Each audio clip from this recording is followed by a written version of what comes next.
Oui, oui, nous avons été coupés, enfin, visiblement, nous avons été coupés. Oui, je disais donc, grand acteur, moi je suis de la génération des acteurs modestes, hein, qui ont hérité de toute une génération d'acteurs, hein, de leur savoir-faire, de leur faconde. Et moi j'avais tout appris avec Jean Gabin, il y avait Luno, il y avait. Bon, alors voilà, je peux pas trop parler de moi. Ce que je peux dire, c'est que on faisait le métier avec passion et j'ai aimé faire tout ce que j'ai fait. J'ai aimé faire tout ce que j'ai fait. Alors moi je voulais être boxeur, mais j'aurais été un pied-à-fond boxeur. J'ai été gardien de but. Bon, j'aurais été un gardien de but moyen. Mais j'ai préféré faire l'idiot parce que c'est ce que je savais le mieux faire. En toute modestie, en toute modestie. Et moi je vous dirais, bon relancez-moi un peu, parce que moi j'ai toujours besoin d'un partenaire qui relance. Moi je suis pas habitué à faire des monologues, moi je suis pas, voilà, bon j'ai joué Kin, mais justement quand je jouais Kin, j'avais aussi quelqu'un qui me, voilà, et puis mon Rosen, qui était pas derrière moi, mais qui était derrière la scène, ou devant, et qui m'accompagnait, mettait en scène justement. Et puis mes partenaires, mais non, les monologues c'est pas mon truc. J'aurais pas pu faire le site, le machin, non, les grands, j'aurais pu faire du Molière, mais bon, on m'a pas donné l'occasion, mais voilà, j'ai tourné avec des grands acteurs, et des grands réalisateurs, surtout les médecins, c'est formidable. Ah, j'ai vu, il y avait du Melville, il y avait du Verneuil, il y avait du de Broca, il y avait du Deray, il y avait, Alain pourrait vous le dire, d'ailleurs. La fait voir ça. Allez, relance-moi, Jean-Luc. Ne sois pas intimidé. Écoutez, un petit peu, mais enfin, comme de français ne serait pas intimidé face à un tel légende de la géant du cinéma. Combien de français? Mais être un petit peu tombé justement les répliques, il faut changer un peu du combien de français. Les Français vont finir par se lasser. Tu vois, mon succès a des répliques qui sont certes typiques, mais qui sont différentes les unes des autres, d'un film à l'autre. J'irai de Garage en Garage, je serai toujours derrière toi, Rosine. Moitié loucou, moitié cigu. Il n'y a pas de concomitant de sens. Oui, il faut changer, il faut partir d'un sujet, d'un bon scénario, d'un bon scénar, un bon texte, l'interpréter.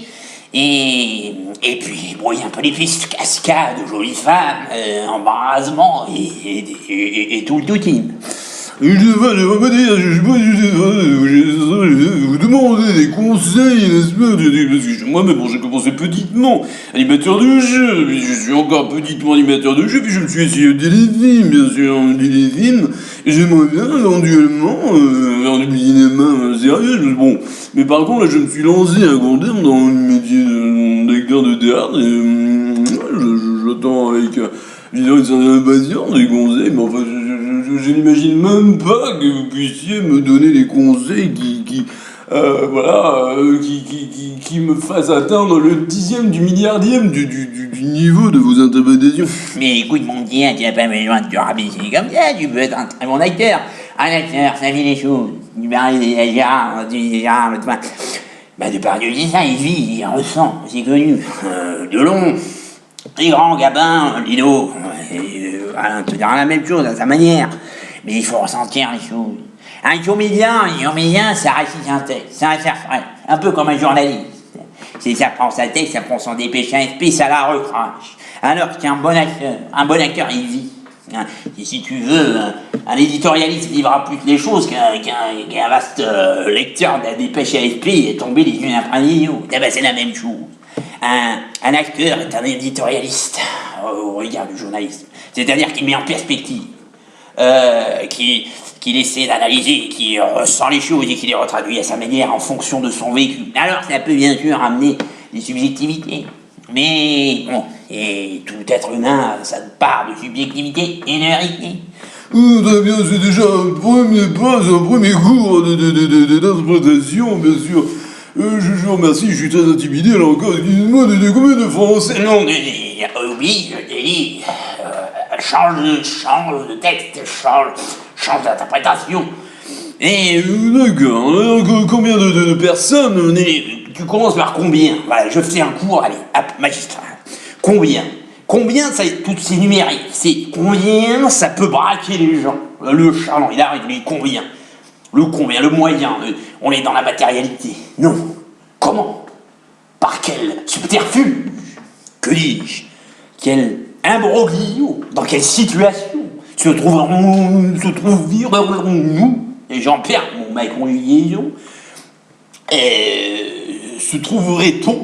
Le on est toujours simplification. Le on te permet de sortir d'une impasse linguistique, orthographique et voire grammaticale qui te ferait perdre un petit peu justement de ta popularité. Donc, explore ce domaine-là. Tu changes, tu passes d'un article à un autre. Comme moi, je passais d'une voiture à une autre, d'un cheval à un hélicoptère, d'un hélicoptère à d'une montagne à un avion. Voilà. Donc, comment? Qu'est-ce qui te fait arriver? Qu'est-ce qui te fait arriver dans une situation où tu interviews Jean-Paul Belmondo?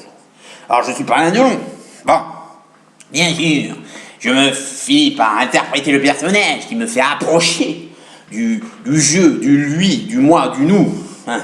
Mais je ne peux parler à la troisième personne. Moi, je parle à la première. C'est déjà suffisamment difficile et j'essaye. Et je m'adresse à toi, à la deuxième personne. Donc c'est un échange entre le je et le tu. La première et la deuxième. La troisième, on réserve. Ça, mon ami Alain.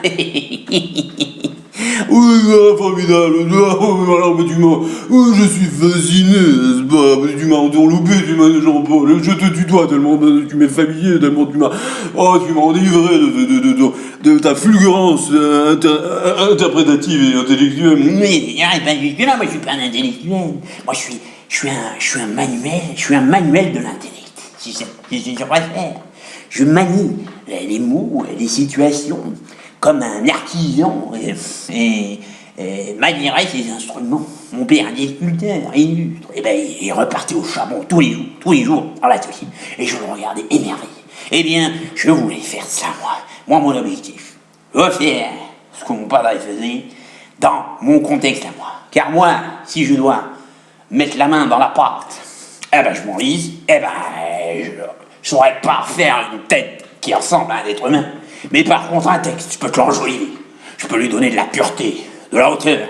Et bien sûr, c'est comme ça. Alors, on rajoute un petit peu de cascade, un petit peu d'amourette, un petit peu de tchatch et hop, et on fait tourner la manière et on mijote les bons plats que j'ai mijotés dans ma carrière. Mais il y a. En toute modestie, moi, je dois beaucoup de ma carrière à mes réalisateurs. Ils m'ont fait des magnifiques rôles. Ils m'ont donné des rôles en or. Ils ont fait des scénarios.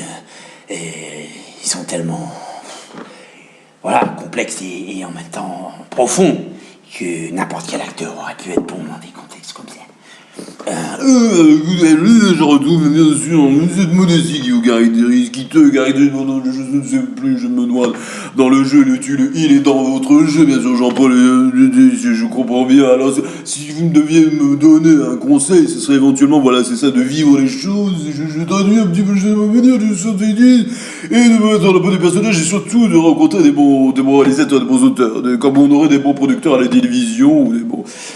Oui, exactement. Tu as tout compris, mon Jean-Luc.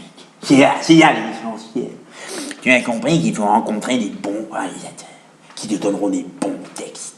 Et tu seras bon dans ce genre-là. Tu seras bon parce que tu resteras toi. D'accord? Et je crois qu'on a dit l'essentiel. Moi, je suis pas quelqu'un qui parle pour parler et je pense qu'on a dit ce qu'il fallait dire. Et que le texte, c'est tout. Et que le texte, c'est toi. Alors, on finit en beauté, s'approprier le mot, la lettre du texte, j'ai compris, maintenant j'ai tout compris, Jean-Paul, merci à toi, merci à vous, merci de m'avoir donné cette opportunité. Mais combien de phrases... Attention.